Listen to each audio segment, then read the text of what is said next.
ಗಲ್ಫಿಗೆ ಹೇಗೆ ಬರೋದು, ಏನೆಲ್ಲ ಪ್ರೊಸೀಜರ್ಸು, ಇಲ್ಲಿರೋಕ್ಕೆ ಎಷ್ಟು ಬೇಕು, ಅಪ್ಲೈ ಹೇಗೆ ಮಾಡೋದು, CV ಎಕ್ಸ್ಪೀರಿಯನ್ಸ್ ಇಂಪಾರ್ಟೆಂಟಾ, ಮೆಜಾರಿಟಿ ನಾನೆಲ್ಲ ಹೇಳಿದ್ದೀನಿ ಅನ್ಕೋತೀನಿ. If I am missing something ಇದೇ ವಿಡಿಯೋದ ಕೆಳಗೆ ಕಮೆಂಟ್ ಮಾಡಿ. ನೀವೀಚೆ ಬಂದಾದ್ಮೇಲೆ ಏಜೆನ್ಸಿ ಅವರೇ ಇರಲ್ಲ, ಕೆಲಸ ಹುಡುಕಿ ಸಿಕ್ಕಿದ್ರೆ ದೇವರು ದೊಡ್ಡವನು, ಸಿಕ್ಕಿಲ್ಲ ಅಂದರೆ he has some better plans for you. But remember, one fine day I will say each and everything about this country. ಗಲ್ಫಲ್ಲಿ ರೆಫರೆನ್ಸ್ ವರ್ಕ್ ಮಾಡುತ್ತೆ.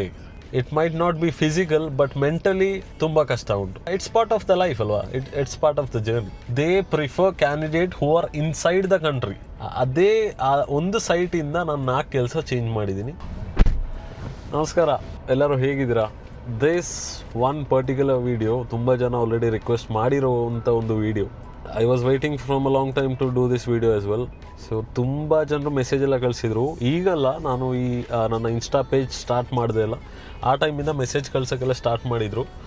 ಲೈಕ್ ಹೇಗೆ ಗಲ್ಫಲ್ಲಿ ಪ್ರೊಸೀಜರ್ಸ್, ಹೇಗೆ ಕೆಲಸ ಸಿಗಬೇಕಾದ್ರೆ ಹೇಗೆ, ಸರ್ಟಿಫಿಕೇಟ್ಸ್ ಇಂಪಾರ್ಟೆಂಟಾ, ಎಕ್ಸ್ಪೀರಿಯನ್ಸಾ, ರೆಫರೆನ್ಸ್ ಮುಖ್ಯನಾ, ಹೇಗೆ ಅಪ್ಲೈ ಮಾಡೋದು, ಎಲ್ಲಿ ಅಪ್ಲೈ ಮಾಡೋದು, ಯಾವಾಗ ಗಲ್ಫಿಗೆ ಬಂದರೆ ಒಳ್ಳೆಯದು, ಲೈಕ್ ಟೋಟಲ್ ಥಿಂಗ್ ನಾನು ಈ ವಿಡಿಯೋದಲ್ಲಿ ಎಕ್ಸ್ಪ್ಲೈನ್ ಮಾಡ್ತೀನಿ. ಆ್ಯಂಡ್ ದೆನ್ ಈ ವಿಡಿಯೋ ಸ್ವಲ್ಪ ದೊಡ್ಡದಿರ್ಬೋದು, ಮೇ ಬಿ ಲೈಕ್ 20-25 ಮಿನಿಟ್ಸ್ ಆಗುತ್ತೆ ಅಂತ ಅಂದ್ಕೊಂಡಿದ್ದೀನಿ. ಯಾಕಂದರೆ ನಾನು ಒಂದು ಪರ್ಟಿಕ್ಯುಲರ್ ವೀಡಿಯೋದಲ್ಲಿ ಎಲ್ಲ ಕವರ್ ಮಾಡಬೇಕು ಅಂತ ಇದ್ದೀನಿ. ಸೊ ಈಗ ಹೋಗಿ ಟೀ ಕೂಡ ತೆಗೊಬಂದಿದ್ದೀನಿ, ಟೀ ಕುಡಿತಾ ಮಾತಾಡೋಣ ಅಂತ. ಅಷ್ಟೇ ಅಲ್ಲ, ನೀವು ಕಳಿಸಿರೋ ಕ್ವಶನ್ಸ್ ನಾನು ಮೆಜಾರಿಟಿ ಯಾವುದೆಲ್ಲ ಇಂಪಾರ್ಟೆಂಟ್ ಕ್ವಶನ್ಸ್ ಅಂತ ನಾನು ನನ್ನ ಡೈರಿಯಲ್ಲೂ ಕೂಡ ಬರೆದಿದ್ದೀನಿ. ಇದು ನನ್ನ ಡೈರಿ. ಕೆಲವೊಂದು ನಾನು ಎಲ್ಲ ಇದರಲ್ಲೇ ಬರೆಯೋದು. ಈ ವರ್ಷ ಸ್ಟಾರ್ಟಿಂಗಲ್ಲೂ ತುಂಬ ಇದರಲ್ಲಿ ಬರ್ತಿದ್ದೆ. ಆ್ಯಂಡ್ ಅದರಲ್ಲಿ ಸ್ವಲ್ಪ ಎಲ್ಲ ವರ್ಕ್ ಆಗುಂಟು. ಎಲ್ಲ ನನ್ನ ಶ್ರಮದಿಂದನೂ ಉಂಟು, ತಂದೆ ತಾಯಿ ಆಶೀರ್ವಾದದಿಂದನೂ ಉಂಟು, ಮತ್ತು ನೀವು ತೋರಿಸಿರೋ ಆ ಪ್ರೀತಿ ಮೇಲೂ ಉಂಟು. ಸೊ ಟೈಮ್ ವೇಸ್ಟ್ ಮಾಡೋದು ಬೇಡ, ಡೈರೆಕ್ಟ್ ಸ್ಟಾರ್ಟ್ ಮಾಡೋಣ. ಅದಕ್ಕಿಂತ ಮುಂಚೆ ಯಾರಾದರೂ ಹೊಸಬ್ರು ಈ ಚಾನಲಿಗೆ ಬಂದಿದ್ದರೆ ಪ್ಲೀಸ್ ಸಬ್ಸ್ಕ್ರೈಬ್ ಮಾಡಿ. ಲೈಕ್ ನೀವು ಮಾಡೇ ಮಾಡ್ತೀರ ತಾನೆ. ಸೊ ಸರಿ, ಸ್ಟಾರ್ಟ್ ಮಾಡೋಣ. ಸೊ ಫಸ್ಟ್ ಆ್ಯಂಡ್ ಫಾರ್ಮೋಸ್ಟ್ ನಾನು ಏನು ಹೇಳಬೇಕು ಅಂದರೆ, ನಾನು ಹೇಳ್ತಿರೋ points it's based on my personal experience, ಆಯಿತಾ? ಕೆಲವೊಬ್ಬರಿಗೆ ಬೇರೆ ಬೇರೆ ರೀತಿಯೆಲ್ಲ ಇರ್ಬೋದು. It totally depends on them. ನಾನು ಗಲ್ಫಲ್ಲಿ 5 ವರ್ಷ ಆಯಿತು. 2021 ಜೂನ್ ಜುಲೈ ಆ ಟೈಮಲ್ಲೇನೋ ನಾನು ಇಲ್ಲಿಗೆ ಗಲ್ಫಿಗೆ ಬಂದಿದ್ದು. ಸಿನ್ಸ್ ದೆನ್ ನನ್ನ ಪರ್ಸ್ನಲ್ ಎಕ್ಸ್ಪೀರಿಯನ್ಸ್ ಮೇಲೆ ನಾನು ಏನುಂಟು ನಾನು ಅದೇ ಮಾತಾಡ್ತೀನಿ. ಆ್ಯಂಡ್ ಕರೆಂಟ್ಲಿ ವೀಸಾ ಪ್ರೊಸೀಜರ್ಸ್ ಆಗಿರ್ಬೋದು, ಅದೆಲ್ಲ ನಾನು ಸ್ವಲ್ಪ ಜನರ ಹತ್ರ ಎಲ್ಲ ಕೇಳಿಕೊಂಡೆ. ಯಾಕಂದರೆ ಈಗ ಕಂಪ್ಲೀಟಾಗಿ ಡಿಫ್ರೆಂಟ್ ಉಂಟು, ನಾನು ಬರುವಾಗಲೇ ಕಂಪ್ಲೀಟಾಗಿ ಡಿಫ್ರೆಂಟ್ ಇತ್ತು. ಸೊ ಅವರಿಗೆಲ್ಲ ಕಾಲ್ ಮಾಡಿ ನಾನು ಕ್ಲಾರಿಫೈ ಎಲ್ಲ ಮಾಡಿಕೊಂಡೆ. So whatever I am saying, it's 100% from my experience and from the Google and some from the people I know. ನಿಮ್ಮ ಪರ್ಸ್ಪೆಕ್ಟಿವ್ ಬೇರೆ ಇದ್ದರೆ it will be different and I cannot do anything for that. It's on you how you will take it, ಆಯಿತಾ? ಗಲ್ಫಿಗೆ ಹೇಗೆ ಬರೋದು ಅದಕ್ಕಿಂತ ಮುಂಚೆ ನಾನು ಒಂದು ಮಾತು ಕ್ಲಾರಿಫೈ ಮಾಡ್ತೀನಿ. ಗಲ್ಫ್ ಏನೇ ಆಗಿರಲಿ, ಐ ಮೀನ್ ಇಂಟರ್ನ್ಯಾಷನಲ್ ಸ್ಟೂಡೆಂಟ್ಸ್ ಆಗಿರಲಿ, ಅಬುದಾಬಿ, ದುಬೈ, ಒಮಾನ್, ಯಾವುದೇ ಬೇರೆ GCC ಕಂಟ್ರೀಸ್ ಆಗಿರಲಿ, ಯಾವುದೇ ಬೇರೆ ಕಂಟ್ರಿ ಆಗಿರಲಿ, what U C in the picture or whatever you see in the video is completely different than what's in reality. Each country has its 2 faces. Visitorsige ಒಂದು face, ರೆಸಿಡೆನ್ಸಿಗೆ ಒಂದು face. You have to fix it. First ಅದನ್ನು fix ಮಾಡ್ಕೊಳ್ಳಿ. ಮೊಬೈಲಲ್ಲಿ ಏನು ನೋಡ್ತೀರಾ ಅದಲ್ಲ Gulf, ಅದಲ್ಲ, complete different. Okay, so fix that before coming here. And then first question I will start like step by step, ಆಯಿತಾ? ಸೊ ಸ್ಟಾರ್ಟಿಂಗಲ್ಲಿ ವೀಸಾ ಪ್ರೊಸೀಜರ್ಸಿಂದ ಸ್ಟಾರ್ಟ್ ಮಾಡೋಣ. ಈಗ ನಾನು ಹೇಗೆ ಬಂದೆ, ನಾನು ಹೇಗೆ ಮಾಡಿದೆ, that one also. So basically ಈಗ ಕರೆಂಟ್ ವೀಸಾ ಪ್ರೊಸೀಜರ್ಸಲ್ಲಿ ರೀಸೆಂಟ್ಲಿ ತುಂಬ ವೀಸಾ ರಿಜೆಕ್ಷನ್ಸ್ ಆಯ್ತಾ ಇತ್ತು. ಇಲ್ಲಿದು ಲಾ ಅದು ಇದು ಅಂತೆಲ್ಲ ತುಂಬ ರಿಜೆಕ್ಷನ್ಸ್ ಆಯ್ತಾ ಉಂಟು. ಬಟ್ ಎಲ್ಲ ರೆಸ್ಯೂಮ್ ಆಗುಂಟು. Eventually everything is getting back to normal. And then ನನ್ನ ಸ್ವಲ್ಪ ಫ್ರೆಂಡ್ಸ್ ಎಲ್ಲ ಇದ್ದಾರೆ, they just got visas. And one of my friend ಈಗ ರೀಸೆಂಟ್ಲಿ ಅವಳಿಗೊಂದು ಕೆಲಸನೂ ಸಿಕ್ತು. ಅವರು ಮೈಸೂರವ್ರು ಆ್ಯಕ್ಚುಲಿ. ಅವರಿಗೂ ಫೋನ್ ಮಾಡೆಲ್ಲ ಕೇಳಿದೆ ಏನು ಹೇಗೆ ಅಂತ ಎಲ್ಲ. ಸೊ ಬೇಸಿಕಲಿ ಈಗ ವೀಸಾಸ್ ಅಪ್ರೂವ್ ಆಯ್ತುಂಟು. ಆ್ಯಸ್ ಆಫ್ ನಾವು ನಿಮ್ಮ ವೀಸಾಸ್ ಎಲ್ಲ ಅಪ್ರೂವ್ ಆಯ್ತಾ ಉಂಟು. ಸೊ ಮುಂಚೆ ಸ್ಪೆಲ್ಲಿಂಗ್ ಮಿಸ್ಟೇಕ್ ಅದು ಇದು ಅಂತೆಲ್ಲ ರಿಜೆಕ್ಟ್ ಆಯ್ತಾ ಇತ್ತು. ಬಟ್ ಅವ್ರು ಹೇಳಿದ್ರು ನನಗೆ 1 ವೀಕ್ ಅಲ್ಲ 10 days 11 days ಏನೋ ಟೈಮ್ ಹಿಡಿತು ವೀಸಾ ಅಪ್ರೂವಲ್ ಆಗೋಕ್ಕೆ. ಅದಾದಮೇಲೆ ವೀಸಾ ಅಪ್ರೂವ್ ಆಯ್ತಿದ್ದಂಗೆ she came here. So see there is 2 option. ನೀವು ಗಲ್ಫಿಗೆ ಬರುವಾಗ ಇಲ್ಲೇ ಯಾರಾದರೂ ಇರೋರನ್ನ ಕಾಂಟ್ಯಾಕ್ಟ್ ಮಾಡಿ ಅವರು ಒಂದು ಬೆಡ್ ಸ್ಪೇಸ್ನ ರೆಡಿ ಮಾಡ್ಬೋದು. ಓಕೆ, ಯಾಕಂದರೆ ನೀವು ಗಲ್ಫಿಗೆ ಈಚೆ ಬರುವಾಗ ಏರ್ಪೋರ್ಟಲ್ಲಿ ಈಗ ಸ್ಟ್ರಿಕ್ಟಾಗಿ ಕೇಳ್ತಾರೆ ನೀವು ಯಾರ ಜೊತೆ ಇರ್ತೀರಾ ಅಂತ.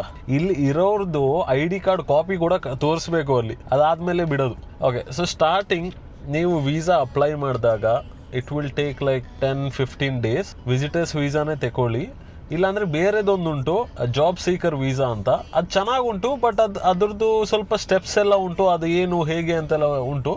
ಬಟ್ ಅದು ಡೀಟೇಲ್ಡಾಗಿ ಹೋಗ್ಬೇಕಂದ್ರೆ ತುಂಬ ಉಂಟು, ನಾನು ಅದ್ರ ಬಗ್ಗೆ ಅಷ್ಟು ಯೋಚನೆ ಮಾಡಿಲ್ಲ. So best thing visitors visa ತಗೊಳ್ಳಿ. 60 ಡೇಸಿಗೆ ವಿಸಿಟರ್ಸ್ ವೀಸಾ ಸಿಗುತ್ತೆ, 60 ದಿನಕ್ಕೆ. ಈ ವೀಸಾಸ್ ಅಂತ ಬಂದಾಗ ಮೇನ್ಲಿ ಏಜೆನ್ಸಿ ಥ್ರೂ ಸ್ವಲ್ಪ ಜನ ಬರ್ತಾರೆ ಇಲ್ಲಿಗೆ, ಸ್ವಲ್ಪ ಅಲ್ಲ ಮೆಜಾರಿಟಿ ಆ ಥರನೇ ಬರೋದು ಏಜೆನ್ಸಿ ಥ್ರೂ. ಇನ್ನೊಬ್ರು ಈ ಥರನೇ ಬಂದ್ಬಿಟ್ಟು ಕೆಲಸ ಹುಡುಕ್ತಾರೆ. ಅದರಲ್ಲಿ ನಾನು ಸೆಕೆಂಡ್ ಒನ್. ನಾನು ಯಾವ ಏಜೆನ್ಸಿ ಥ್ರೂನು ಹೋಗಿಲ್ಲ, ಯಾರು ಇದರಲ್ಲೂ ಹೋಗಿಲ್ಲ. ನಾನು ವಿಸಿಟರ್ಸ್ ವೀಸಾ ತಗೊಂಡೆ, ನಾನು ಈಚೆ ಬಂದಿದ್ದು. ಸಿ, ಏಜೆನ್ಸಿ ಎಲ್ಲ ಕೆಟ್ಟವರಲ್ಲ, ಓಕೆ, ನಾನು ಅದೇ ಹೇಳ್ತಿಲ್ಲ. There are some agency which will get you a decent job. But ನೀವು ಏಜೆನ್ಸಿ ಥ್ರೂ ಬರುವಾಗ ಏನು ಗೊತ್ತಾ, ಏಜೆನ್ಸಿ ಥ್ರೂ ಬರುವಾಗ ಮೂರು ಚಾನ್ಸಸ್ ಉಂಟು ಏನೆಲ್ಲ ಆಗುತ್ತೆ ಅಂತ. ಒಂದು, ಅವ್ರು ಹೇಳ್ದಂಗೆ ಅವ್ರು ಏನು ಹೇಳಿದ್ರು ಅದೇ ಕೆಲಸ ನಿಮಗೆ ಇಲ್ಲಿ ಸಿಗುತ್ತೆ. ಸೆಕೆಂಡ್ ಥಿಂಗ್, ಅವ್ರು ಹೇಳಿದಂಗೆ ಕೆಲಸ ಸಿಗಲ್ಲ, ಅವ್ರ ಕೆಲಸ ಮಾಡಿಸ್ಕೊಡ್ತಾರೆ, ಬಟ್ ಬೇರೆದೇನೋ ಕೆಲಸ ಇರುತ್ತೆ. ಥರ್ಡ್ ಥಿಂಗ್, ನೀವು ಈಚೆ ಬಂದಾದ್ಮೇಲೆ ಏಜೆನ್ಸಿಯವರೇ ಇರಲ್ಲ. ಸೊ ಬೆಟರ್ ನೀವು ನಿಮ್ಮ ವೀಸಾ ತಗೊಳ್ಳಿ, ಈಚೆ ಬನ್ನಿ, ಕೆಲಸ ಹುಡುಕಿ, ಸಿಕ್ಕಿದ್ರೆ ದೇವರು ದೊಡ್ಡವನು, ಸಿಕ್ಕಿಲ್ಲ ಅಂದರೆ he has some better plans for you. Even ಒಂದು ಏಜೆನ್ಸಿ ಥ್ರೂ ನೀವು ಬರುವಾಗ ನಿಮ್ಮ ಪೊಟೆನ್ಷಿಯಲ್ ಏನೋ ಜಾಸ್ತಿ ಇರ್ಬೋದು, ನಿಮಗೆ ಗೊತ್ತಿರಲ್ಲ. ಓಕೆ, ಈಗ ಏಜೆನ್ಸಿಯಲ್ಲಿ ಅವ್ರು ಏನು ಹೇಳಿರ್ತಾರೆ ನಿನಗೆ, ಓಕೆ, ಸ್ಟಾರ್ಟಿಂಗ್ ಹೋದಂಗೆ ನಿಂಗೆ 60,000 ಸಂಬಳ ಸಿಗುತ್ತೆ, ಬಾಕಿ ರೂಮು ಅದೆಲ್ಲ ಅವರೇ ಕೊಡ್ತಾರೆ ಅಂತ. ನೀವು ಈಚೆ ಬಂದರೆ ನಿಮಗೊಂದು ಜಸ್ಟ್ ಅನ್ ಎಕ್ಸಾಂಪಲ್ ಆಯಿತಾ, ನಿಮಗೊಂದು 80,000 ಸಂಬಳ ಸಿಗ್ಬೋದು, ರೂಮ್ ಎಲ್ಲ ಅವ್ರದ್ದೇ ಇರ್ಬೋದು. ಯು ಕ್ಯಾನ್ ಥಿಂಕ್ ಅಲ್ಲ, ಆ ಥರ ಯಾಕೆ ಆಗಿರಲ್ಲ. ಸೊ ಏಜೆನ್ಸಿ ಥ್ರೂ ಬರುವಾಗ your mind will be at certain point. ನಿಮಗೆ ರಿಸ್ಕ್ ತಗೋಬೇಕು ಅಂತ ಇಲ್ಲ ಅಂದರೆ ವೆಲ್ ಆ್ಯಂಡ್ ಗುಡ್, ಒಂದು ಒಳ್ಳೆ ಏಜೆನ್ಸಿ ನೋಡಿ ಹೋಗಿ. But still I will not prefer that. ನಾನು ಏಜೆನ್ಸಿ ಥ್ರೂ ಹೋಗಿ ಅಂತ ಹೇಳಲ್ಲ. It's on you, you are the one who is going to take the risk. Second thing, ನಿಮ್ಮ ವಿಸಿಟ್ ವೀಸಾ ತಗೊಂಡು ನೀವು ಈಚೆ ಬರ್ಬೋದು ಏಜೆನ್ಸಿ ಥ್ರೂ ಅಲ್ಲದೆ. ಸೊ ಏಜೆನ್ಸಿ ಥ್ರೂ ಅಲ್ಲದೆ ಈಚೆ ಬರುವಾಗ ಸ್ವಲ್ಪ ಸ್ಟೆಪ್ಸ್ ಉಂಟು, ನೀವು ಫಾಲೋ ಮಾಡಬೇಕು. ಐ ಮೀನ್ ಏಜೆನ್ಸಿ ಥ್ರೂ ಬಂದ್ರೂ ಇಲ್ಲಿ ಯಾರಾದರೂ ನಿಮಗೆ ಇರಬೇಕು. ಯಾಕಂದರೆ ಈಗಿನ UAE ಲಾ ಏನು ಹೇಳುತ್ತೆ ಅಂದರೆ, UAEಗೆ ಬರುವಾಗ ನಿಮ್ಮ ಅಕೌಂಟಲ್ಲಿ 1 ಲಕ್ಷ ದುಡ್ಡು ಇರಬೇಕು, ಅದು ನಿಮ್ಮ ಅಕೌಂಟಲ್ಲಿ ಇರಬೇಕು. ಸೊ ಬೇಸಿಕಲಿ ಪಾಸ್ಪೋರ್ಟಲ್ಲಿ ಯಾರ ಹೆಸರು ಇರುತ್ತೆ, ಯಾರು ಇಲ್ಲಿಗೆ ಬರ್ತಿದ್ದಾರೆ ಅವ್ರದ್ದೇ ಹೆಸರಿರುವ ಅಕೌಂಟಲ್ಲಿ 1 ಲಕ್ಷ ಇರಬೇಕು. ಸೊ ಸೆಕೆಂಡ್ ಥಿಂಗ್, ನೀವು ಇಲ್ಲಿ ಯಾರ ಜೊತೆ ಇರ್ತೀರಾ ಅವ್ರದ್ದು ಎಮಿರೇಟ್ಸ್ ID, ಆ ಕಾಪಿ ನೀವು ಅಲ್ಲಿ ಏರ್ಪೋರ್ಟಲ್ಲಿ ತೋರಿಸ್ಬೇಕು. ಅವ್ರು ಕೇಳ್ತಾರೆ ನೀವು ಇಲ್ಲಿ ಯಾರ ಜೊತೆ ಇರ್ತೀರಾ ಅಂತೆಲ್ಲ.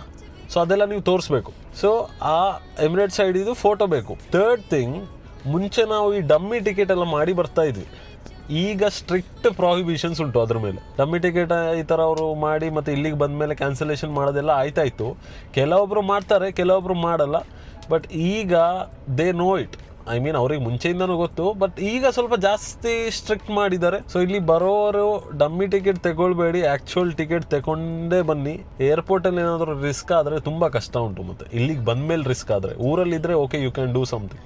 ನೀವು ಇಲ್ಲಿಗೆ ಬರಬೇಕಂತ ಇದ್ದೀರಾ, ಆ್ಯಂಡ್ ದೆನ್ ವೀಸಾ ಎಲ್ಲ ತಗೊಂಡ್ರಿ, ವಿಸಿಟ್ ವೀಸಾ ಎಲ್ಲ ತಗೊಂಡಾಯಿತು. ಇಲ್ಲಿಗೆ ಬರೋಕ್ಕಿಂತ ಮುಂಚೆ ಒಂದು 3-4 ಥಿಂಗ್ಸ್ ಉಂಟು, ಅದು ನೀವು ಇಂಡಿಯಾದಲ್ಲೇ ಕ್ಲಿಯರ್ ಮಾಡ್ಕೊಂಡು ಬರಬೇಕು. ಫಸ್ಟ್ ಥಿಂಗ್, ನಿಮ್ಮ ಎಲ್ಲ ಸರ್ಟಿಫಿಕೇಟ್ಸ್ ಅಟೆಸ್ಟೇಷನ್ ಆಗಿರಬೇಕು by Indian government and UAE embassy. ಇಲ್ಲಿಗೆ ಬರೋಕ್ಕಿಂತ ಮುಂಚೆ ನಿಮ್ಮ ಎಲ್ಲ ಸರ್ಟಿಫಿಕೇಟ್ಸ್ ಅಟೆಸ್ಟೇಷನ್ ಆಗಿರಬೇಕು from UAE embassy and Indian embassy. So ಎಲ್ಲ ಅಟೆಸ್ಟೇಷನ್ ಆಗಿರಬೇಕು. ಇಲ್ಲಿ ಬಂದರೂ ಮಾಡಿಸ್ಬೋದು, ಬಟ್ ಅದು ಎಕ್ಸ್ಪೆನ್ಸಿವ್ ಆ್ಯಂಡ್ ದೆನ್ ತುಂಬ ಪ್ರೊಸೀಜರ್ ಉಂಟು. ಅಲ್ಲಿ ಇಂಡಿಯಾದಲ್ಲಿ ಇರುವಾಗ ಮಾಡಿಸ್ಬಿಟ್ಟು ರೆಡಿ ಇಟ್ಕೊಳ್ಳಿ. CV ಪ್ರೊಸೀಜರ್ ಉಂಟು. ಆ CV ಹೇಗಿರಬೇಕು, ನಿಮ್ಮ ಪಿಕ್ಚರಲ್ಲಿ ಹಾಕಿರಬೇಕು. ಇಲ್ಲಿಗೆ ಬಂದಾದ್ಮೇಲೆ UAE ನಂಬರ್ ಮೆನ್ಷನ್ ಮಾಡಬೇಕು ನೀವು. ಅಲ್ಲಿ ಯಾಕೆ ಇಲ್ಲಿ ಮೆಜಾರಿಟಿ ಹೇಳ್ತೀನಿ, ಇಲ್ಲಿ ಇಂಟರ್ವ್ಯೂ ಎಲ್ಲ ನಡೆಯುತ್ತೆ ಅಲ್ಲ, they prefer candidate who are inside the country. Rare ಆಗಿ ಯಾರಾದರೂ ಔಟ್ಸೈಡ್ ಕಂಟ್ರಿಯಿಂದ ಹೈಯರ್ ಮಾಡ್ತಾರೆ ಅಷ್ಟೇ, ಬಟ್ ಕಂಪ್ಲೀಟ್ಲಿ ಇನ್ಸೈಡ್ ಕಂಟ್ರಿಯಿಂದನೇ ಆಗೋದು. They prefer candidates who are here. So ನೀವು ವಿಸಿಟಿಂಗ್ ವೀಸಾದಲ್ಲಿ ಇರಿ, ಏನೇ ಇರಿ, ಇಲ್ಲಿಗೆ ಬಂದಾದ್ಮೇಲೆ CV ಪ್ರಾಪರಾಗಿ ಅಲೈನ್ ಮಾಡಿಬಿಟ್ಟೆ ಅಪ್ಲೈ ಮಾಡಿ. ಮತ್ತು ಇಲ್ಲಿ ಬಂದಾದ್ಮೇಲೆ 1 ದಿನ ರೆಸ್ಟ್ ತಗೊಂಡ್ರೆ ಸಾಕು. You don't have time. 60 days ಹೀಗೆ ಹೋಗುತ್ತೆ. ಬಂದಾದ್ಮೇಲೆ you should apply from the second day. Every morning you should apply. HR ಯಾವಾಗಲೂ ಮಾರ್ನಿಂಗೇ ಇಮೇಲ್ಸ್ ಚೆಕ್ ಮಾಡೋದು. Okay, you should apply each and every morning. ನಾನು ಪರ್ಸ್ನಲಿ ರೆಕಮೆಂಡ್ ಮಾಡ್ತೀನಿ. ನನಗೆ ಗಲ್ಫಲ್ಲಿ 5 ವರ್ಷ ಆಯಿತು, ನಾನು 4 ಜಾಬ್ಸ್ ಚೇಂಜ್ ಮಾಡಿದ್ದೀನಿ. ಒನ್ ಬೆಟರ್ ದೆನ್ ಅನ್ನೋದು. ಓಕೆ, ಸೊ ನನಗೆ 4 ಜಾಬ್ ಹೈಯರ್ ಆಗಿದ್ದು ನೌಕ್ರಿ ಗಲ್ಫಿಂದ. naukrigulf.com ಅಂತ ಏನೋ ಎಲ್ಲ ಉಂಟು, ನೌಕ್ರಿ ಗಲ್ಫ್. ಅದೇ ಒಂದು ಸೈಟಿಂದ ನಾನು 4 ಕೆಲಸ ಚೇಂಜ್ ಮಾಡಿದ್ದೀನಿ. ಸೆಕೆಂಡ್ ಲಿಂಕ್ಡ್ಇನ್ ಹೇಗಂದ್ರೆ ಅದು ಇನ್ಸ್ಟಾಗ್ರಾಮ್ ಥರನೇ ಆಗ್ಬಿಟ್ಟುಂಟು ಈಗ ಲಿಂಕ್ಡ್ಇನ್. ಥರ್ಡ್ ಬಂದು ಇಂಡೀಡ್ ಅಂತ ಒಂದುಂಟು, ಅದು 3ನೇದು. ಸೊ ಈ 3 ಅಪ್ಲಿಕೇಶನಲ್ಲೂ you have to apply each and every day. And before that I will say something. See, Gulf ನಾವು ಚಂದ ಉಂಟು ಅಂತ ಹೇಳ್ತೀವಿ, ಐ ಮೀನ್ ಚಂದ ಉಂಟು, ಚಂದ ಇಲ್ಲ ಅಂತಲ್ಲ, ಚಂದ ಉಂಟು. But this particular place is really hard to survive. ತುಂಬ ಕಷ್ಟ ಉಂಟು. It might not be physical, but mentally ತುಂಬ ಕಷ್ಟ ಉಂಟು. ಬಟ್ ಸ್ಟಿಲ್ ರೆಸ್ಪಾನ್ಸಿಬಿಲಿಟೀಸ್ ಇದ್ದಾಗ ನಾವು ಮಾಡಲೇಬೇಕಾಗಿದೆ. It's part of the life ಅಲ್ವಾ, it's part of the journey. So ಎಲ್ಲಿದ್ವಿ ನಾವು? ನನಗೆ ನೌಕ್ರಿ ಗಲ್ಫಲ್ಲೇ ನನಗೆ 4 ಕೆಲಸನೂ ಅಲ್ಲಿಂದಾನೇ ಸಿಕ್ಕಿರೋದು. ಸೊ ಅಲ್ಲೇ ಅಪ್ಲೈ ಮಾಡಿ. I would recommend everyone to apply from Naukri ಗಲ್ಫಲ್ಲಿ ರೆಫರೆನ್ಸ್ ವರ್ಕ್ ಮಾಡುತ್ತೆ. ಈಗ ರೆಫರೆನ್ಸ್ ಅಂದಾಗ ನೀವೆಷ್ಟೋ ತುಂಬ ಜನ ನನಗೆ ಮೆಸೇಜ್ ಮಾಡ್ತೀರಾ, ಬ್ರೋ ಕೆಲಸ ಇದ್ರೆ ಹೇಳಿ, ನನಗೆ ಫಾರ್ಮಸಿಸ್ಟ ಅದು ಇದು ಅಂತೆಲ್ಲ ಮೆಸೇಜ್ ಮಾಡ್ತೀರಾ. It doesn't work like that. Reference ಮಾಡೋನು ಒಂದು ದೊಡ್ಡ ಪೊಸಿಷನಲ್ಲಿ ಇರಬೇಕು. ನಾವು ನಾರ್ಮಲ್ ಪೊಸಿಷನಲ್ಲಿ ಇದ್ಬಿಟ್ಟು ಇನ್ನು ಯಾರಿಗೆ ರೆಫರೆನ್ಸ್ ಮಾಡೋದು? ರೆಫರೆನ್ಸ್ ಮಾಡುವಾಗ ಇಲ್ಲಿ ಬೇರೆ ಪ್ರೊಸೀಜರ್ಸ್ ಎಲ್ಲ ಉಂಟು, ಏನು ರಿಲೇಟೆಡ್ ಬೈ ಬ್ಲಡ್, ಯಾರು, ಅದು ಇದು ಅಂತೆಲ್ಲ. ಆ ಥರ ಏನಾದರೂ ರೆಫರೆನ್ಸ್ ಏನಾದರೂ ಆಪ್ಷನ್ ಬಂದರೆ ಹೇಳ್ತೀನಿ ನಾನು. ತುಂಬ ಜನ ಇದ್ದೀರಾ, ಯಾರಿಗಂತ ಹೇಳಿರೋದು. But I will say if there is anything, ಆಯಿತಾ? ಗಲ್ಫಲ್ಲಿ ನಿಮ್ಮ ಸ್ಯಾಲ್ರಿ ಕೂಡ ನಿಮ್ಮ ನ್ಯಾಷನಾಲಿಟಿ ನೋಡ್ಬಿಟ್ಟು ಅವರು ಕೊಡೋದು. ಸೊ ನೀವು ಈಗ ಇಂಡಿಯನ್ ಅಲ್ವಾ, ಇಂಡಿಯನ್ ಒಂದು ಪರ್ಟಿಕ್ಯುಲರ್ ಕೆಲಸ ಮಾಡ್ತಿದ್ದಾರೆ ಅಂತ ತಿಳ್ಕೊಳ್ಳಿ. ನಿಮಗೆ ಈಗ 1 ಲಕ್ಷ ಕೊಡ್ತಿರ್ಬೋದು. ನೀವು ಮಾಡ್ತಿರೋದು ಸೇಮ್ ಕೆಲಸ ಒಬ್ಬ UK ನ್ಯಾಷನಾಲಿಟಿ ಅವ್ನು ಬಂದ್ಬಿಟ್ಟು ಮಾಡಿದ್ರೆ ಅವನಿಗೊಂದು 3 ಲಕ್ಷ ಕೊಡ್ತಾರೆ. This is the fact. Salaries depend on their nationalities. So ಇಲ್ಲ ಆ ಥರ ಎಲ್ಲ ಹೇಳಕ್ಕೆ ಹೋದರೆ ತುಂಬ ಉಂಟು. ಐ ಕಾಂಟ್ ಸೇ ಎವ್ರಿಥಿಂಗ್, ಆಯಿತಾ? ಬಿಕಾಸ್ ನಾನು ಇಲ್ಲಿದ್ದೀನಿ. But remember, one fine day I will say each and everything about this country. ಆ ಟೈಮಲ್ಲಿ ನಾನು ಇಲ್ಲಿ ಇರಲ್ಲ, ನಾನು ನಮ್ಮೂರಲ್ಲಿ ಇರ್ತೀನಿ. ಬಟ್ ಹೇಳ್ತೀನಿ, ನಾನು ಪಕ್ಕಾ ಹೇಳ್ತೀನಿ. ಹೇಳಕ್ಕೆ ತುಂಬ ಉಂಟು, ಒಂದೆರಡಲ್ಲ. ನಾನು ಒಂದು ರಿಸರ್ಚ್ ಮಾಡಿದ್ದೆ, ಆಯಿತಾ? ನನ್ನ ಹತ್ರ ಉಂಟು, ಹೇಳ್ತೀನಿ ನಾನು.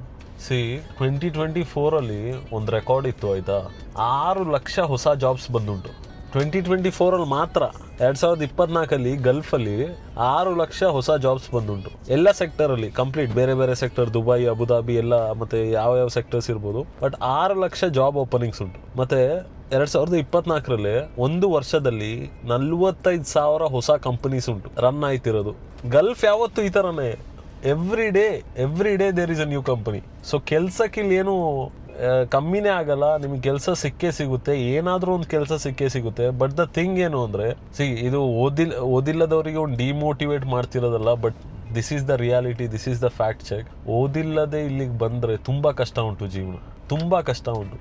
Even for a graduate student here life is really tough. I am a graduate student, ನಾನು BCom ಮಾಡಿದ್ದು. ಐ ವೋಂಟ್ ಕಂಪ್ಲೇನ್ ದೋ, ಆ ಥರ ಏನೂ ಇಲ್ಲ. But life is hard. Specially ನೀವು ಇಲ್ಲಿಗೆ ಬಂದಾಗ ನಿಮಗೆ ಗೊತ್ತಾಗುತ್ತೆ, ಜೀವನದಲ್ಲಿ ಇನ್ನೂ ಸ್ವಲ್ಪ ಜಾಸ್ತಿ ಓದಬೇಕಿತ್ತು ಅಂತ ಆಗ ಫೀಲ್ ಆಗುತ್ತೆ. ಓದಿದವರಿಗೆ ಇಲ್ಲಿ ತುಂಬ ಒಳ್ಳೆ ಸ್ಯಾಲ್ರೀಸ್ ಉಂಟು, ತುಂಬ ಒಳ್ಳೆ ಅಂದರೆ your life will be like on top ಓದಿದವರಿಗೆ. ಸೊ ನಾನು ಸ್ವಲ್ಪ ರಿಸರ್ಚ್ ಎಲ್ಲ ಮಾಡಿದ್ದೆಲ್ಲ, ಅದರಲ್ಲಿ ಒಂದು ಟಾಪ್ 10 ಹೈ ಪೇಯಿಂಗ್ ಜಾಬ್ಸ್ ಯಾವುದು ಅಂತ ಹೇಳ್ತೀನಿ ನಾನು. ಡಾಕ್ಟರ್ಸಿಗೆ, ಬ್ಯಾಂಕರ್ಸಿಗೆ, IT ಮ್ಯಾನೇಜರ್ಸಿಗೆ, ಡಾಟಾ ಸೈಂಟಿಸ್ಟಿಗೆ, ಪೈಲಟ್ಸ್, ಇಂಜಿನಿಯರ್ಸಲ್ಲಿ ಸ್ಪೆಷಲಿ ಆಯಿಲ್ ಆ್ಯಂಡ್ ಗ್ಯಾಸ್ ಇರುತ್ತಲ್ಲ ಅವರಿಗೆ, ಮತ್ತು legal advisers, marketing heads, real estate, ಆಮೇಲೆ ಅದೇ CEO ಅದು ಇದು ಅವರಿಗೆಲ್ಲ ಸಖತ್ ಜಾಸ್ತಿ ಇರುತ್ತೆ ಆಬ್ವಿಯಸ್ಲಿ. ಈ ಥರ ಕೆಲಸಕ್ಕೆಲ್ಲ ಒಳ್ಳೆ ಸ್ಯಾಲ್ರಿ ಚೆನ್ನಾಗಿರುತ್ತೆ. ಬಟ್ ಅದ್ರ ಕೆಳಗೆ ನಾವು ಇದ್ದೀವಿ ಆಬ್ವಿಯಸ್ಲಿ. ನಾನು ಹೇಳಿದ್ರಲ್ಲಿ ನಾನು ಯಾವುದ್ರಲ್ಲೂ ಇಲ್ಲ. But I am surviving and it's okay. I am getting lump sum amount to leave, can't complain, ಆಯಿತಾ? ಸೊ ಹಾಗೆ. ಸೊ ಕೆಲಸ ಸಿಕ್ಕೇ ಸಿಗುತ್ತೆ. ಕೆಲಸ ಸಿಗೋದಿಲ್ಲ ಅಂತ ನೀವು ಯೋಚನೆ ಮಾಡಬೇಡಿ, ಏನಾದರೂ ಒಂದು ಕೆಲಸ ಸಿಕ್ಕೇ ಸಿಗುತ್ತೆ. So apart from that, interviews ಹೇಗೆ ಹೋಗುತ್ತೆ? ಓಕೆ ಸರಿ, ನೀವು ಅಪ್ಲೈ ಎಲ್ಲ ಮಾಡಿದ್ರಿ, ಇಂಟರ್ವ್ಯೂಗೆಲ್ಲ ಕರೀತಾರೆ, ಹೇಗಿರುತ್ತೆ ಇಂಟರ್ವ್ಯೂಸ್ ಎಲ್ಲ? ಇಂಟರ್ವ್ಯೂಸಲ್ಲಿ they will prefer to talk to you like one. ನಿಮ್ಮ ಸರ್ಟಿಫಿಕೇಟ್ಸ್, ನಿಮ್ಮ ಏನೇ ಇರಲಿ ಅದು ಸೆಕೆಂಡರಿ, ಆಯಿತಾ? The way you speak to them is the first thing. ಮಾತಾಡುವಾಗ ಕಾನ್ಫಿಡೆಂಟ್ ಆಗಿರಿ, that's it. You will crack everything here, specially in Gulf. ಹೊರಗೆ ನನಗೆ ಗೊತ್ತಿಲ್ಲ, that's how it is here.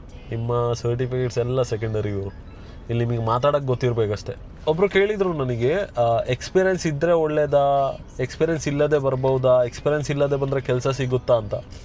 C, genuinely speaking, it doesn't matter. It will only matter when you have experience in UAE. ಅರ್ಥ ಆಯ್ತಾ ನಾನು ಹೇಳಿದ್ದು? ಇಂಡಿಯಾದಲ್ಲಿ ಹೋಗಿ ಎಷ್ಟೋ ವರ್ಷ ನೀವು ಕೆಲಸ ಮಾಡಿದ್ದೀರಾ, ಅದು ಪರವಾಗಿಲ್ಲ. ನಿಮಗೆ ಗಲ್ಫ್ ಎಕ್ಸ್ಪೀರಿಯೆನ್ಸ್ ಇಲ್ಲ ಅಂದರೆ there are some interviews directly ಹೇಳ್ತಾರೆ, ನಿನಗೆ ಇಲ್ಲಿದ್ದು ಎಕ್ಸ್ಪೀರಿಯೆನ್ಸ್ ಇಲ್ಲ, ಅದಕ್ಕೆ ನಿನಗೆ ಇಷ್ಟು ಸ್ಯಾಲ್ರಿ ಕೊಡೋಕ್ಕಾಗಲ್ಲ ಅಂತ, if you are not in higher position. ಅದರ ಅರ್ಥ ನಿಮಗೆ ಇಂಡಿಯಾದಲ್ಲಿ ಎಕ್ಸ್ಪೀರಿಯೆನ್ಸ್ ಇದ್ದರೂ ಅದು ವ್ಯಾಲಿಡ್ ಅಲ್ಲ ಅಂತಲ್ಲ, ಅದು ಕನ್ಸಿಡರ್ ಮಾಡ್ತಾರೆ. Salary package will start only based on if you worked inside UAE or not. ಈ ಸ್ಯಾಲ್ರಿ ಪ್ಯಾಕೇಜ್ ಸ್ಟಾರ್ಟ್ ಆಗೋದು ಅದು ಆ ರೇಜಿಂದ. ಸೆಕೆಂಡ್ ಥಿಂಗ್, ಸರಿ ನಿಮಗೆ ಎಕ್ಸ್ಪೀರಿಯೆನ್ಸ್ ಇಲ್ಲ, ಸೊ ಕೆಲಸ ಸಿಗುತ್ತೆ. ಇಂಡಿಯಾದಲ್ಲಿ ಎಕ್ಸ್ಪೀರಿಯೆನ್ಸ್ ಇಲ್ಲ ಅಂದರೂ ಕೆಲಸ ಸಿಗುತ್ತೆ, UAE ಎಕ್ಸ್ಪೀರಿಯೆನ್ಸ್ ಇಲ್ಲ ಅಂದರೂ ಕೆಲಸ ಸಿಗುತ್ತೆ. ಕೆಲಸಕ್ಕೆ ಇಲ್ಲಿ ಇದೇ ಇಲ್ಲ, ಲಿಮಿಟೇ ಇಲ್ಲ, ನಿಮಗೆ ಏನು ಬೇಕಾದರೂ ಸಿಗುತ್ತೆ ಇಲ್ಲಿ. But salary package will differ. ಇಲ್ಲಿ ಎಕ್ಸ್ಪೀರಿಯೆನ್ಸ್ ಇರೋರಿಗೆ ಸ್ವಲ್ಪ ಜಾಸ್ತಿ ಸ್ಯಾಲ್ರಿ, ಇಲ್ಲಿ ಎಕ್ಸ್ಪೀರಿಯೆನ್ಸ್ ಇಲ್ಲದವರಿಗೆ ಸ್ವಲ್ಪ ಕಡಿಮೆ ಸ್ಯಾಲ್ರಿ. ಬಟ್ ಕೆಲಸ ಅಂತೂ ಸಿಗುತ್ತೆ ಗೈಸ್, ಅದ್ರ ಬಗ್ಗೆ ಏನು ಚಿಂತೆ ಮಾಡಬೇಡಿ. ಇಲ್ಲಿಗೆ ಬರುವಾಗ ಎಷ್ಟು ದುಡ್ಡು ಇಟ್ಕೊಬರ್ಬೇಕು? 60 ಡೇಸಿಗೆ ಬೆಡ್ ಸ್ಪೇಸ್. ಇಲ್ಲಿ ಬೆಡ್ ಸ್ಪೇಸ್ ಅಂದರೆ ಒಂದು ರೂಮಲ್ಲಿ 5 ಜನ 4 ಜನ ಇರ್ತಾರೆ, ಅದೇ ಬೆಡ್ ಸ್ಪೇಸ್. ಅದಕ್ಕೆ ಮಿನಿಮಮ್ 12,000 ಬೇಕು ಒಂದು ತಿಂಗಳಿಗೆ. ಮಿನಿಮಮ್ ಆಯ್ತಾ ಇದು? 12,000 to 15,000 ನಿಮಗೆ ಮಲ್ಗಕ್ಕೆ ಒಂದು ತಿಂಗಳಿಗೆ ರೂಮಿಗೆ ಬೇಕೇ ಬೇಕು, ಒಂದು ಬೆಡ್ ಸ್ಪೇಸಿಗೆ. ನೆಕ್ಸ್ಟು ಊಟ. ಕಡಿಮೆ ತಿಂತೀರಾ ಅಂದ್ರೂ 20,000 ಆದರೂ ಇಡಲೇಬೇಕು ನೀವು ಒಂದು ತಿಂಗಳಿಗೆ. ನಿಮ್ಮ ಎಕ್ಸ್ಪೆನ್ಸಸ್, ಡೈಲಿ ಎಕ್ಸ್ಪೆನ್ಸ್ ಆಗಿರ್ಬೋದು, ಟ್ಯಾಕ್ಸಿಗೆ ಕೊಡೋದಾಗಲಿ, ಗಾಡಿಗೆ ಕೊಡೋದಾಗಲಿ, ಅದಕ್ಕೆ ಒಂದು 20,000 ಇಟ್ಕೊಳ್ಳಿ. ಸೊ ನೀವು ಕ್ಯಾಲ್ಕುಲೇಟ್ ಮಾಡಿ, 60 ದಿನಕ್ಕೆ 60 ಡೇಸಿಗೆ ನೀವು ಈಚೆ ಬರ್ತಿದ್ದೀರಾ ಅಂದರೆ ನಿಮ್ಗೆ ಎಷ್ಟು ಇರಬೇಕು. ಎಕ್ಸ್ಟ್ರಾ ಅಮೌಂಟ್ ಎಲ್ಲ ಇಟ್ಕೊಂಡು ಬನ್ನಿ. ಇಲ್ಲಿ ಬಂದಾದಮೇಲೆ ಯಾರು ಅಷ್ಟು ಸಹಾಯ ಆಬ್ವಿಯಸ್ಲಿ ಎಲ್ಲರಿಗೂ ಅವ್ರದ್ದೇ ಆದ ಜೀವನ ಇರುತ್ತೆ, ಅರ್ಥ ಆಗುತ್ತೆ. But don't depend on any one here UAE. ನಿಮಗೆ ಬೇರೆಯೊಬ್ಬರು ಹೇಳ್ಬಿಟ್ಟು ಕರ್ಸ್ಕೊಂಡಿದ್ರು, ಬ್ರಿಂಗ್ ಯೋರ್ ಮನಿ. ನಿಮ್ಮ ತಲೆಗೆ ನಿಮ್ಮದೇ ಕೈ, ನಿಮಗೆ ನೀವೇ ರೆಸ್ಪಾನ್ಸಿಬಲ್. ಅರ್ಥ ಆಯ್ತಾ? ನಿಮಗೆ ನೀವೇ ರೆಸ್ಪಾನ್ಸಿಬಲ್. ಬರೋಕ್ಕಿಂತ ಮುಂಚೆ ಒಂದು ಥಾಟ್ ಮೈಂಡಲ್ಲಿ ಇಟ್ಕೊಳ್ಳಿ, the weather is really hot here. Easy ಇರಲ್ಲ ಜೀವನ ಇಲ್ಲಿ. ನಿಮಗೆ ಲೈಫಲ್ಲಿ ಏನೆಲ್ಲ ಎಕ್ಸ್ಪೀರಿಯನ್ಸ್ ಸಿಕ್ಕಿರಲ್ಲ ಅದೆಲ್ಲ ನಿಮಗೆ ಇಲ್ಲಿ ಸಿಗುತ್ತೆ. You will be strong physically, you will be strong mentally, and then emotionally everything will be okay. Life is hard. In UAE it's much more harder I guess. But eventually ನಾವು sustain ಮಾಡಲೇಬೇಕು ತಾನೆ, ಅದಕ್ಕೆ ನಾವು ಇಲ್ಲಿ ಬಂದಿರೋದು. ಯಾರ ಮೇಲೇನೂ ಭರವಸೆ ಮಾಡೋಕ್ಕೆ ಹೋಗಬೇಡಿ ಗಲ್ಫಲ್ಲಿ. ಐ ರಿಪೀಟ್, ಯಾರ ಮೇಲೇನೂ ಮಾಡಬೇಡಿ. ನಿಮಗೆ ನೀವು ಕೆಲಸ ಮಾಡಿ ಮನೆಗೆ ಬನ್ನಿ, ಅಷ್ಟೇ, ಮುಗೀತು. ಕೆಲಸ ಮನೆ. ಅದು ತುಂಬ ಉಂಟು ಹೇಳೋಕ್ಕೆ, but I cannot say. But I think I covered most of the things ಅಲ್ಲ. ಏನಾದರೂ ಇದ್ದರೆ ನನಗೆ ಇದೇ ವಿಡಿಯೋದಲ್ಲಿ ಕಮೆಂಟ್ ಮಾಡಿ ತಿಳಿಸಿ. ಗಲ್ಫಿಗೆ ಹೇಗೆ ಬರೋದು, ಏನೆಲ್ಲ ಪ್ರೊಸೀಜರ್ಸು, ಇಲ್ಲಿರೋಕ್ಕೆ ಎಷ್ಟು ಬೇಕು, ಅಪ್ಲೈ ಹೇಗೆ ಮಾಡೋದು, CV, ಎಕ್ಸ್ಪೀರಿಯನ್ಸ್ ಇಂಪಾರ್ಟೆಂಟಾ, ಮೆಜಾರಿಟಿ ನಾನೆಲ್ಲ ಹೇಳಿದ್ದೀನಿ ಅನ್ಕೋತೀನಿ. If I am missing something, ಇದೇ ವಿಡಿಯೋದ ಕೆಳಗೆ ಕಮೆಂಟ್ ಮಾಡಿ, and I will reply to it. ಅವ್ರು ನಿಮಗೆ ವಿಡಿಯೋ ಬೇಕಂದ್ರೆ I will make a video for you guys. Main thing ಮರ್ತೋಗ್ಬಿಟ್ಟಿದೆ, ಗಲ್ಫಿಗೆ ಯಾವ ಟೈಮಲ್ಲಿ ಬರಬೇಕು, ಯಾವ ಟೈಮಲ್ಲಿ ಓಪನಿಂಗ್ಸ್ ಜಾಸ್ತಿ ಇರುತ್ತೆ. As per my personal experience, ಗಲ್ಫಿಗೆ ಇಯರ್ ಎಂಡ್ ಅಲ್ಲೇ ಬರಬೇಕು. ಇಟ್ಸ್ ಫಾರ್ ಯೋರ್ ಬೆಟರ್, ಆಯ್ತಾ? ಫಸ್ಟ್ ಅಂಡ್ ಫಾರ್ಮೋಸ್ಟ್ ಟೆಂಪರೇಚರ್ ಕಡಿಮೆ ಇರುತ್ತೆ, 50 degrees. ನೀವೀಗ ಹೊಸೊಬ್ರು ಇಂಡಿಯಾದಿಂದ ಇಲ್ಲಿಗೆ ಬಂದ್ಬಿಟ್ಟು ಸಮ್ಮರ್ ಟೈಮಲ್ಲಿ ಬಂದರೆ ಯು ಕಾಂಟ್ ಸರ್ವೈವ್, ನಿಮಗೆ ಆಗೋದೇ ಇಲ್ಲ. ಸೊ ಇಯರ್ ಎಂಡ್ ಅಲ್ಲೇ ಬನ್ನಿ.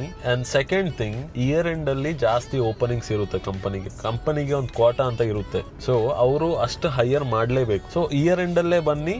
ವೆದರ್ ಚೆನ್ನಾಗಲ್ಲ, ವೆದರ್ ಸ್ವಲ್ಪ ಕೋಲ್ಡ್ ಇರುತ್ತೆ. ಅಂಡ್ ದೆನ್ ನಿಮಗೆ ಅಪ್ಲೈ ಮಾಡೋಕ್ಕೂ ಚಂದ ಇರುತ್ತೆ, ಅಂಡ್ ನಿಮಗೂ ಹೆಲ್ಪ್ ಆಗುತ್ತೆ. ವಿಡಿಯೋ ಇಷ್ಟ ಆದರೆ ಒಂದು ಥಮ್ಸ್ ಅಪ್ ಹಾಕಿ. ಏನೇ ಕ್ವಶನ್ಸ್ ಇರಲಿ, just ask me in this. ಈ ಪರ್ಟಿಕ್ಯುಲರ್ ವಿಡಿಯೋ ಕಮೆಂಟ್ ಮಾಡಿ, I will try to reply to each and every query. So next ಬ್ಲಾಗಲ್ಲಿ ಸಿಗೋಣ. ಅಲ್ಲಿವರೆಗೂ ತಂದೆ ತಾಯಿಗೆ ಪ್ರೀತಿ ಮಾಡಿ. ಅಂಡ್ ನಮಸ್ಕಾರ.